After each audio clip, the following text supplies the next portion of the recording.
अमूमन दो गाड़ियों का हम जब भी कंपैरिजन करते हैं तो दो डिफरेंट ब्रांड्स की सेम सेगमेंट की गाड़ियों को हम आमने सामने रखते हैं और कौन सी गाड़ी में ज़्यादा बेटर परफॉर्मेंस, फीचर्स, डिज़ाइन और कीमत के हिसाब से कौन सी ज़्यादा किफ़ायती है उस पर हम आखिर में अपनी मोहर लगाते हैं। लेकिन ये जो वीडियो है, ये जो कंपैरिजन है, थोड़ा डिफरेंट, थोड़ा अलग होने वाला है बाकी सभी कंपैरिजन से, क्योंकि इस वीडियो में हमारे साथ एक ही ब्रांड की दो गाड़ियां हैं, जिसमें से पहली गाड़ी है मारुति की ये XL6 जो मारुति नेक्सा के थ्रू बेचती है और दूसरी गाड़ी है मारुति की ही अर्टिगा जो मारुति अरीना के थ्रू बेचती है। अब इन दोनों गाड़ियों को आमने सामने रखने का मतलब ये है, ये जो गाड़ी है XL6 ये थोड़ा प्रीमियम एंड पर मारुति इसको बेचती है और ये जो अर्टिगा है इसको थोड़ा नॉन प्रीमियम एंड पर मारुति बेचती है। लेकिन एक जो सबसे बड़ी दुविधा है इन दोनों गाड़ियों को आमने सामने रखने के बाद वो है कीमत को लेकर। अब इन दोनों गाड़ियों के अगर बेस मॉडल को ही आमने सामने रख दें तो तकरीबन 3 लाख रुपए का फर्क सिर्फ बेस मॉडल में इन दोनों गाड़ियों में आता है। तो ये जो सवाल है कि कीमत के हिसाब से मारुति की जो अर्टिगा है वो कितनी किफ़ायती है और ज़्यादा कीमत देने के बाद कितना एक्स्ट्रा इस मारुति की XL6 में आपको मिलने वाला है और कौन सी अंत में ज़्यादा प्रैक्टिकल गाड़ी आपके लिए बन सकती है, तो इन्हीं सभी चीज़ों के बारे में बात करेंगे इस वीडियो में। और वीडियो के अंत में मैं आपको बताऊंगा 3 धांसू और 3 नॉट धांसू एलिमेंट्स क्या लगे मुझे इन दोनों को आमने सामने रखने के बाद। नमस्कार, स्वागत है सभी का टाइम्स ड्राइव के इस वीडियो में। मैं हूं अंकुश तनेजा। शुरुआत करते हैं अर्टिगा वर्सेस XL6 के वीडियो की।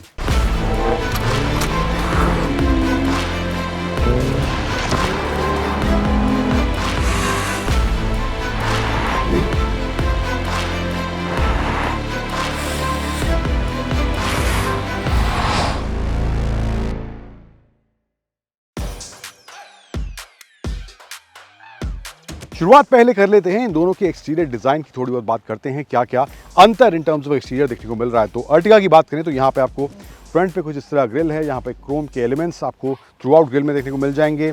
बड़ा सा सुजुकी का लोगो है एंड क्रोम एक्सेंट यहाँ पे ग्रिल के नीचे की तरफ भी इसमें दिया गया है। हेडलैम्प्स की बात करूँ, प्रोजेक्टर हेडलैम्प्स का इस्तेमाल करा गया है। बाकी टर्न इंडिकेटर वगैरह जो है उसमें हेलोजन का इस्तेमाल करा गया है। नीचे आए फॉग लैम्प्स में तो यहाँ पे भी हेलोजन बल्ब का इस्तेमाल करा गया है। पियानो ब्लैक थोड़ा एलिमेंट इसके फॉग लैम्प के हाउसिंग के आसपास देखने को मिल जाता है एंड ये कुछ इसके फ्रंट एंड में मारुति की अर्टिगा में देखने को मिलता है। XL6 की बात करें तो यहाँ पे मामला देखने में ही थोड़ा प्रीमियम हो जाता है। बड़ा सा ये क्रोम एलिमेंट यहाँ पे इसके ग्रिल में दिया गया है, सुजुकी का बड़ा सेंटर में लोगो है।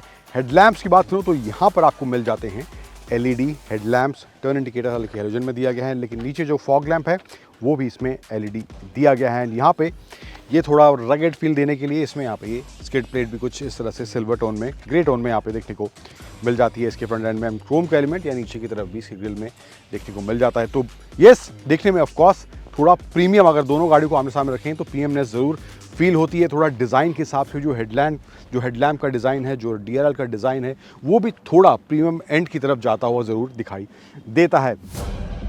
अब अलॉय व्हील्स की बात करूँ तो यहाँ पर भी डिज़ाइन बिल्कुल अलग है। यहाँ पे कुछ इस तरह से ड्यूअल टोन मशीन कट ही दोनों में अलॉय व्हील्स दिए गए हैं, लेकिन डिज़ाइन का फ़र्क दोनों में आपको देखने को मिल जाएगा। लेकिन इसमें जो व्हील साइज़ दिया गया है वो है 15 इंच का एंड इसमें जो है आपको 16 इंच के व्हील्स दिए गए हैं इस XL6 में।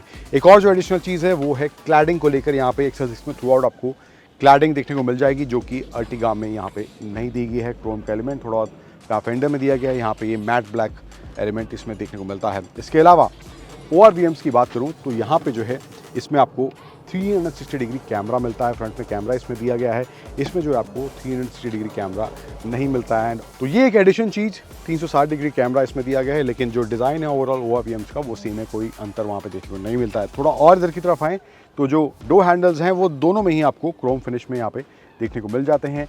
इसमें जो पिलर्स हैं यहाँ पे आपको पियानो ब्लैक फिनिश देखने को मिल जाएगी। रूफ रेल एलिमेंट जो है इसमें दिया गया है जो कि अर्टिगा में नहीं देखने को मिलता है एंड इसमें जो है पियानो ब्लैक फिनिश पिलर्स में देखने को नहीं मिलती है। मैट ब्लैक फिनिश इसमें यहाँ पे अर्टिगा में दी गई है। तो साइड का जो डिज़ाइन है वहाँ पे बहुत ज़्यादा अंतर नहीं है, थोड़ा बहुत क्लैडिंग का अंतर आपको देखने को मिल जाएगा। लेकिन जो एक और अंतर है इन दोनों गाड़ियों में वो है इनके डायमेंशंस को लेकर। 50 मिलीमीटर जो है इसकी लंबाई यानी कि लेंथ XL6 की ज़्यादा है अर्टिगा के मुकाबले, और जो इसका विड्थ है वो भी तकरीबन 40 मिलीमीटर ज़्यादा है XL6 का अर्टिगा के मुकाबले। थोड़ा बहुत हाइट में भी अंतर है, that is mainly because of the roof rails जो इसमें यहाँ पर XL6 में दी गई हैं। तो डायमेंशंस में भी थोड़ा बहुत अंतर आपको इन दोनों गाड़ियों में देखने को मिलने वाला है। अब बात करते हैं रियर एंड में दोनों के क्या देखने को मिल रहा है। अब रियर एंड की बात करें तो यहाँ पे आपको अर्टिगा का जो डिज़ाइन है, डिज़ाइन हालांकि दोनों का जो है वो ऑलमोस्ट सेम है, कोई अंतर वहाँ देखने को नहीं मिलता है। जो चीज़ें हैं वो प्रीमियमनेस वाला फील थोड़ा वहाँ ज़्यादा है, लेकिन यहाँ पे अर्टिगा की बात करें तो क्रोम की ये स्ट्रिप यहाँ पर सेंटर में दी गई है, अर्टिगा की ब्रांडिंग है, स्मार्ट हाइब्रिड की बैजिंग देखने को मिल जाती है। एंड टेल लैम्प्स वही एल शेप, यहाँ कुछ इस तरह से एलईडी टेल लैम्प्स इसमें देखने को इधर इसमें अर्टिगा में मिल जाते हैं। एंड मामला कुछ इसके रियर को लेकर इस तरह से। एंड ऑल्सो यहाँ पे ये स्पॉइलर भी इसमें कुछ दिया गया है। एंटीना जो है इसमें वो वायर वाला ही है, लेकिन यहाँ पे जो है एंटीना वो इस एक्सेल 6 में शार्क फिन एंटीना दिया गया है। एंड यहाँ पे इसका जो रियर एंड है यहाँ पे piano black finish plus Chrome का ये स्ट्रिप भी पीछे की तरफ देखने को मिल जाए। तो ये एक पियानो ब्लैक जो एलिमेंट है ये एक एडिशन है कंपेयर टू अर्टिगा इस एक्सेल 6 में। एंड जो टेल लैम्प्स का डिज़ाइन है वो भी आपको डिफरेंट देखने को मिलने वाला है। हालांकि एलईडी टेल लैम्प्स हैं, लेकिन अंदर से जो फिनिशिंग है थोड़ा बहुत ब्लैक एलिमेंट आपको इसके टेल लैम्प्स में देखने को मिलेगा, जबकि जो अर्टिगा के टेल लैम्प्स हैं वहाँ पर कुछ ऐसा मामला नहीं दिया गया। एक्सेल 6 की बड़ी सी branding, again smart hybrid version है, तो यहाँ पे ये इसकी ब्रांडिंग देखने को मिल जाती है इस एक्सेल 6 के अंदर। एंड रियर में वही जो फ्रंट में देखने को मिला था, यहाँ पे स्किड प्लेट रियर में वही ग्रे टोन में इसमें देखने को मिल जाता है। थोड़ा सा डिज़ाइन का फ़र्क यहाँ पे है, उसका जो रिफ्लेक्टर है यहाँ पे वर्टिकल दिया गया है एक्सेल 6 में, उसमें जो है हॉरिजॉन्टल कुछ इस तरह से देखने को उसका रिफ्लेक्टर मिल जाता है। बाकी सेंसर्स कैमरा दोनों में ही देखने को मिलते हैं। एडिशन जो इसमें है वो है 360 डिग्री कैमरा का। तो इन टर्म्स ऑफ एक्सटीरियर कुछ ये अंतर इन दोनों गाड़ियों में आपको देखने को मिलेगा। Now let's go inside, feature में और कैबिन फील में किस तरह का फ़र्क दोनों गाड़ियों की कैबिन में बैठने के बाद मिल रहा है। Let's go and check that out. अब इस अर्टिगा के इंटीरियर की बात करें तो यहाँ पर आपको सबसे पहले जो इंप्रेशन आता है बैठने के बाद वो थोड़ा ड्यूअल टोन वाला फील यहाँ पर इसके इंटीरियर में, फ्रंट डैशबोर्ड में, डोर्स में वो थोड़ा ड्यूअल टोन वाला फील मारुति ने इस अर्टिगा में देने की कोशिश करी है। बेज प्लस ये थोड़ा सा वुडन फिनिश, एंड यहाँ पे ये ग्रे टोन में इसका डैशबोर्ड कुछ इस तरह से दिया गया है। हालांकि हार्ड प्लास्टिक है बट कुछ इस तरह से मामला यहाँ पे है। एंड स्क्रीन का साइज़ जो है यहाँ पे 7 इंच के आसपास का स्क्रीन का साइज़ है, जिसमें आपको radio, FM, fuel mileage, time, settings में जाएंगे तो यहाँ पे आपको display settings, date, time, language, जो बेसिक चीज़ें अमूमन हम गाड़ियों में देखते हैं in terms of infotainment system, तो वही सब यहाँ पे भी इसमें देखने को मिल जाता है। एंड नीचे की तरफ आएँ तो ये AC कंट्रोल्स दिए गए हैं। यहाँ पे आपको कुछ इस तरह से 2 डायल्स एंड रेस्ट आप बटन के थ्रू कंट्रोल कर सकते हैं। 12 वोल्ट का socket, USB charging point, no wireless charging, कुछ सामान रखने की जगह है। एंड कूल्ड कप होल्डर्स इसमें देखने को यहाँ पे इस अर्टिगा में मिलते हैं। ये जो गाड़ी हमारे साथ है ये 6 स्पीड ऑटोमेटिक वाला वर्जन है, स्मार्ट हाइब्रिड वाला वर्जन हमारे साथ है। आर्म रेस्ट, स्लाइडेबल, बहुत ही छुटकू सामान रखने की जगह है। यहाँ पता नहीं क्या ही आ पाएगा, बट फिर भी ये थोड़ा बहुत आप कुछ चेंज वगैरह रखना चाहते हैं, बहुत ही छोटा मोटा सामान, तो वो यहाँ पे इसके अंदर रख सकते हैं। इसके अलावा बॉटल होल्डर्स के अच्छा खासा स्पेस डोर्स में देखने को मिल जाता है। एंड जो सीट्स का मटेरियल है वो यहाँ पे आपको फैब्रिक देखने को मिलेगा इस अर्टिगा के अंदर, एंड वो ड्यूअल टोन में थोड़ा इसका भी फैब्रिक यूज़ करा गया है। स्टीयरिंग पर आएँ तो लेफ्ट साइड में इसका इंफोटेनमेंट सिस्टम, उसको कंट्रोल करने के बटन्स हैं। नीचे call connect, disconnect, voice command के ऑप्शन दिए गए हैं। राइट साइड में यहाँ पे क्रूज कंट्रोल की सेटिंग के ऑप्शन देखने को मिल जाते हैं। जो इंस्ट्रूमेंट क्लस्टर है 2 डायल्स दिए गए हैं, जिसमें आपको लेफ्ट साइड में इसका टैकोमीटर, राइट साइड में स्पीडोमीटर देखने को मिल जाता है। फ्यूल गेज का इन्फॉर्मेशन भी यहाँ मैनुअल में दिया गया है। सेंटर में MID दिया गया है, जिसमें आपको average fuel economy, range, gear indicator, odometer, temperature, time, ये सब ऑप्शन यहाँ पे इसमें देखने को मिल जाते हैं। इसके सेंटर में जो MID दिया गया है। अदरवाइज जो स्टीयरिंग का फील है यहाँ पे वही थोड़ा बहुत वुडन फिनिश, हालांकि है प्लास्टिक है वहाँ पे भी यहाँ पे भी, लेकिन वुडन फिनिश यहाँ पे दिया गया है। लेदर स्टिच स्टीयरिंग इस वाले वेरिएंट में यहाँ पे इसमें देखने को मिल जाता है। एंड ऑल्सो 6 स्पीड ऑटोमेटिक है, तो ये पेडल शिफ्टर्स के साथ यहाँ पर ये आता है। तो मामला कुछ ये है इसकी पहली कतार का। सेकंड रो में चलते हैं फटाफट। और थर्ड रो जो सबसे अहम पहलू होता है इस सेगमेंट की गाड़ियों के लिए, तो वो वाली थर्ड रो दोनों गाड़ियों में से किसमें ज़्यादा बेहतर या प्रैक्टिकल लग रही है उसकी बात करेंगे। बट अभी फिलहाल सेकंड रो की तरफ रुक करते हैं इस अर्टिगा की। अब मिडल रो की बात करें इस अर्टिगा की, तो यहाँ पे सबसे पहले 12 वोल्ट का सॉकेट, कुछ सामान रखने की थोड़ी बहुत यहाँ जगह, एक फ़ोन आप यहाँ पे स्लाइड कर सकते हैं। अभी फिलहाल जो सीट मैंने आगे की एडजस्ट करी थी अपने हिसाब से करी हुई थी, लेकिन यहाँ पर जो है जिस पोजीशन में सीट थी यहाँ पर मामला थोड़ा तंग लग रहा है। लेकिन ऑप्शन है इसको पीछे करने का, इसको रिक्लाइन करने का। अब इससे होगा क्या, थर्ड रो का मामला हो जाएगा ऑलमोस्ट ख़त्म। लेकिन इस पोजीशन में आने के बाद थोड़ी कंफर्टेबल अभी सेकंड रो लग रही है। एंड ऑल्सो ये सीट भी आप उस हिसाब से स्लाइड या इसको रिक्लाइन कर सकते हैं। एंड ये कुछ 60-40 स्प्लिट के हिसाब से यहाँ पे दिया गया है। अब इसमें जो है कैप्टन सीट्स वाला ऑप्शन नहीं है, जो कि एक्सेल 6 में है, वहाँ पर मैं बैठ के आपको वो दिखाऊंगा। लेकिन मामला कुछ इसकी सेकंड रो में ये है, थोड़ा एडजस्ट करने के बाद यहाँ पे मेरे हिसाब से लेग रूम, थाई सपोर्ट अच्छा खासा मिल रहा है एंड हेडरूम भी यहाँ पे मेरे हाइट के हिसाब से अच्छा खासा यहाँ पे है। थर्ड रो को भी एक्सेस करते हैं, वहाँ कितनी प्रैक्टिकलिटी फील हो रही है देखते हैं। अब इसको कुछ इस तरह से यहाँ पे लैच दिया गया है, उसको मैं पुल करके अंदर इसके जा सकता हूँ एंड बैठता मैं यहीं पे हूँ क्योंकि वो सीट मैंने अपने हिसाब से एडजस्ट करी थी। तो एडजस्ट करने के बाद भी मुझे लग रहा है थोड़ा मामला ज़्यादा तंग हुआ, लेकिन एकदम एग्जैक्ट मैं कहूँ कि अगर कोई बैठा है एडल्ट तो मुझे लगता है बहुत देर तक कंफर्टेबली नहीं बैठ पाएगा, बट फिर भी वो एग्जैक्ट स्पेस, आपके नीज़ यहाँ टच होंगे सीट वगैरह पे, थाई सपोर्ट आपका ख़त्म हो जाएगा। हेडरूम यहाँ पे हालांकि अच्छा देखने को मिल रहा है, 2 कप होल्डर्स यहाँ पे दिए गए हैं एंड 12 वोल्ट का सॉकेट ये पीछे की तरफ भी इसमें थर्ड रो के पैसेंजर्स के लिए इसमें देखने को मिल रहा है। तो डिसेंट स्पेस है, बहुत ज़्यादा कंफर्टेबल नहीं कहूँगा लंबी जर्नी के लिए, बट येस ऑफकोर्स बच्चे बैठे हैं तो उनके लिए कोई दिक्कत है इस थर्ड रो में नहीं होने वाली है एंड एडजस्टेबल हेडरेस्ट भी यहाँ पे पीछे की पैसेंजर्स के लिए इसमें मिल जाते हैं। तो मामला कुछ ये है इस अर्टिगा के इंटीरियर फीचर्स और स्पेस को लेकर। अब बारी है XL6 के अंदर बैठने की, वो कितनी प्रैक्टिकल प्रीमियम साबित हो रही है देखने में लग रही है। Let's go inside and check that out. अब इस XL6 के अंदर बैठने के बाद यहाँ पर मामला हो जाता है ड्यूअल टोन के बजाय ब्लैक्ड आउट पूरा फील इसमें दिया गया है, शायद थोड़ा स्पोर्टी एलिमेंट बरकरार रखने के लिए एंड उस प्रीमियमनेस को बरकरार रखने के लिए सबसे पहला एलिमेंट यहाँ पे इसमें ये लेदर सीट्स इस XL6 में मारुति ऑफर करती है एंड ऑल ब्लैक इंटीरियर है। एडिशनल एक और चीज़ जो इस XL6 में है, गाड़ी को स्टार्ट करता हूँ,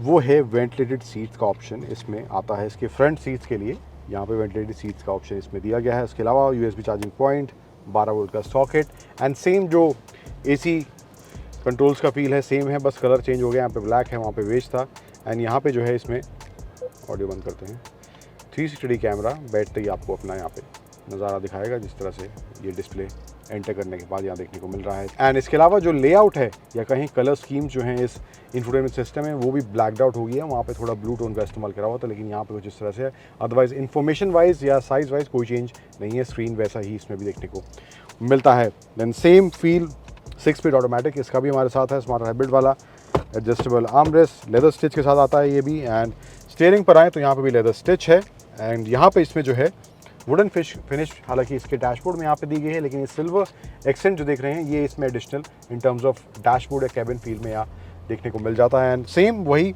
सिल्वर फिनिश इसके स्टीयरिंग में भी इधर इसमें दी गई है। फीचर्स की बात करूँ तो सेम वही इंफोटेनमेंट कंट्रोल के बटन्स लेफ्ट साइड में, राइट साइड में cruise control, call connect disconnect और वॉइस कमांड के बटन यहाँ नीचे की तरफ दिए गए हैं। इंस्ट्रूमेंट क्लस्टर जो है वो इसमें बिल्कुल डिट्टो सेम है, कोई फर्क नहीं है दोनों गाड़ियों में। लेफ्ट साइड में टाइकोमीटर, राइट साइड में स्पीडोमीटर, फ्यूल गेज और वही इन्फॉर्मेशन जो अर्टिगा में देखने को मिल रही थी, सेम इन्फॉर्मेशन एंड सेम जो MIDA सेंटर में उस स्क्रीन में वही इन्फॉर्मेशन देखने को मिल रही है, कोई चेंज नहीं है। पैडल शिफ्टर्स इसमें भी यहाँ देखने को मिल जाते हैं इस XL6 के अंदर भी। सो ओवरऑल ये कुछ फील है इसके फ्रंट कैबिन या फ्रंट रो का बात करें। सेकंड रो में चलते हैं, कितनी अलग फील हो रही है अर्टिगा से एक बार वो देखते हैं। अब दूसरी कतार जो मैं बात कर रहा था इस XL6 में एक्स्ट्रा जो चीज़ मिलती है वो है यहाँ पे कैप्टन सीट्स का ऑप्शन यहाँ देखने को मिल जाता है। लेदर स्टिच सीट्स आपको सेकंड थर्ड रो की भी यहाँ मिलती हैं, ऑब्वियस बात है। इसको थोड़ा सा मैं एडजस्ट करता हूँ अपने हिसाब से एंड यहाँ पे leg room, Thai support, head room अच्छा खासा मेरे हिसाब से एंड यहाँ पे थोड़ा वो एक्स्ट्रा सपोर्ट आपको आर्मरेस्ट के तौर पर इस कैप्टन सीट्स में यहाँ पे मिल जाता है। इसके अलावा जो overall feel same blacked out feel यहाँ पे भी सेकंड रो में देखने को मिल रही है। ब्लोअर वगैरह जो दिए गए हैं यहाँ पे सेम अर्टिगा वाला ही मामला यहाँ पे भी in terms of blower second row के और थर्ड रो के लिए यहाँ पे देखने को इसमें मिल जाता है। 12 वोल्ट का सॉकेट है एंड यहाँ पे सेम वही डिज़ाइन के साथ यहाँ पे ब्लैक्ड आउट, हालांकि ये एलिमेंट्स हैं सब प्लास्टिक जो है यहाँ पे फ़ोन रखने की जगह एक सेम वैसी ही अर्टिगा वाली इसमें भी दी गई है। एंड ऑल्सो बॉटल होल्डर्स की बात करूँ तो यहाँ पे फर्स्ट रो में भी अच्छा स्पेस है और सेकंड रो में भी बॉटल होल्डर्स के लिए यहाँ पे अच्छा खासा स्पेस देखने को मिल जाता है। 1 लीटर की बॉटल ईजिली चारों दरवाज़ों में आप रख सकते हैं एंड ऑल्सो थर्ड रो में भी कुछ स्पेस है। लेकिन प्रैक्टिकल क्या इस XL6 की थर्ड रो अर्टिगा ज़्यादा है क्योंकि इसका जो लेंथ है 50 मिलीमीटर एक्स्ट्रा है अर्टिगा के मुकाबले एंड ऑल्सो विड्थ भी थोड़ा ज़्यादा है अर्टिगा के मुकाबले। तो थर्ड रो क्या ज़्यादा प्रैक्टिकल साबित होती है नहीं, एक बार उसको देखते हैं। अब इस XL6 की थर्ड रो को एक्सेस करने का जो मामला है वो सेम अर्टिगा वाला ही है। अब मैंने उस साइड की सीट अपने हिसाब से एडजस्ट करी थी। अब यहाँ बैठने के बाद जो वहाँ पे एकदम कट टू कट मामला था, सीट से जो मेरी लेग्स हैं वो एकदम चिपकी सटी हुई थी, लेकिन यहाँ पर हल्का सा स्पेस मुझे एक्स्ट्रा मिल रहा है एंड थोड़ा ज़्यादा मैं कहूँ कंफर्टेबल भी यहाँ पे इसकी थर्ड रो में इस स्पेस की वजह से इस XL6 में मुझे ज़रूर लग रहा है। तो वो थोड़ा सा अंतर मार्जिनल फ़र्क है, हालांकि लेंथ और विड्थ में लेकर तो वहाँ पे थोड़ा सा एक्स्ट्रा आपको वो इसकी थर्ड रो में बैठने के बाद ज़रूर महसूस होगा। एंड अगेन एडजस्टेबल हेडरेस्ट यहाँ पे भी हैं, दोनों साइड में कप होल्डर्स, बॉटल होल्डर्स दिए गए हैं एंड 12 वोल्ट का सॉकेट यहाँ पर बीच में देखने को मिल जाता है। एंड येस ऑफ कोर्स जो ओवरऑल फील है थोड़ा प्रीमियम इस XL6 में बैठने के बाद भी ज़रूर लगता है। जिस तरह का मटेरियल सीट्स में यूज़ करा गया है, लेदर स्टिच का इस्तेमाल करा गया है, all over blacked out feel गाड़ी कैबिन में देखने को मिलती है, तो थोड़ा प्रीमियम एलिमेंट यहाँ पर ज़रूर है। एंड ऑल्सो फ्रंट जो 2 सीट्स हैं वो आपको वेंटिलेटेड भी इस XL6 में मिलती हैं। अब कहानी को आगे बढ़ाते हैं। इंजन हालांकि दोनों में सेम है, कोई फ़र्क इन terms of power and torque figures नहीं है, लेकिन गाड़ी में थोड़ा बहुत इन टर्म्स ऑफ डायमेंशन फ़र्क है। तो चलाने के हिसाब से कौन सी गाड़ी कैसी फील हो रही है, परफॉर्मेंस के हिसाब से, और माइलेज कौन सी गाड़ी कितनी है, आगे चलते हैं और बात करते हैं उसकी।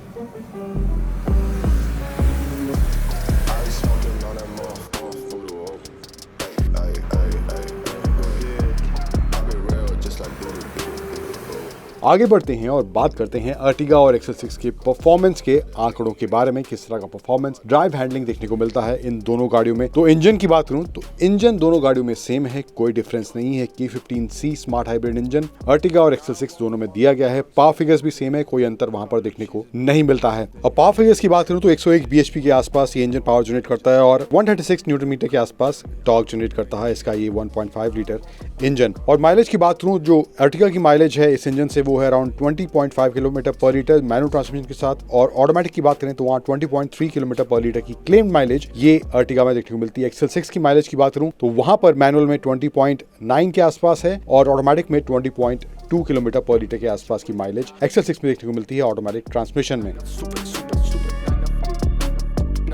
और परफॉर्मेंस जो है दोनों गाड़ियों में इंजन सेम है, तो वहां पर कोई अंतर देखने को नहीं मिलता है। शुरुआत में एक्सेलरेशन जो है वो बहुत ही तेज रफ्तार महसूस बेशक ना हो, लेकिन जो इंजन की रिफाइनमेंट है वो आपको शुरुआत से ही ड्राइव में महसूस होनी शुरू हो जाएगी और उस मामले में ये आपको बिल्कुल भी निराश नहीं करेगा। चाहे वो सिटी की बात हो, हाईवे की बात हो, दोनों ही माहौल में इंजन बेहद ही रिफाइंड फील होता है।